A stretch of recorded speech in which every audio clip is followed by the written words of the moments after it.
আল্লাহ তাআলা তার বান্দাকে ততক্ষণ পর্যন্ত সাহায্য করেন যতক্ষণ পর্যন্ত সে তার ভাইকে সহযোগিতা করে। এটি হচ্ছে রাজশাহী বিশ্ববিদ্যালয় কেন্দ্রীয় ঈদগাহ। আজকে এই ঈদগাহ সম্পর্কে আমার আজকের সফর সঙ্গে বাইজিৎ স্যারের কাছ থেকে একটু শুনবো এই ঈদগাহের কাহিনী। যে জ্ঞান অর্জনের খোঁজে বের হয় সে আল্লাহর পথে রয়। যে যে জ্ঞান অর্জনের খোঁজে বের হয় সে আল্লাহর পথে বের হয়। এই ধরনের অসংখ্য হাদিস এই ঈদগাহের দেওয়ালে দেওয়ালে লেখা রয়েছে। এই ঈদগাহটি কিন্তু সম্পূর্ণ টাইলস না, মার্বেল পাথরের তৈরি। এর কারুকাজ, এর সৌন্দর্য নয়নাভিরাম। এর সৌন্দর্য দেখতে দেখতে পড়ন্ত বিকাল পার করছি আমরা। আসলে ঈদগাহটি অনেক চমৎকার।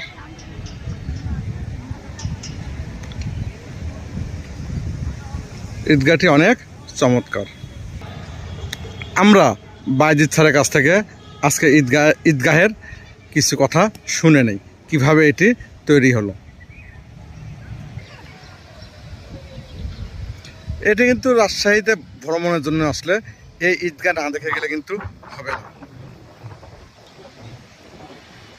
যারা রাজশাহীতে ভ্রমণের জন্য বেড়াতে আসবে তাদেরকেও একবারের জন্য অনুরোধ রইল এই ঈদগাহটিতে আসার জন্য।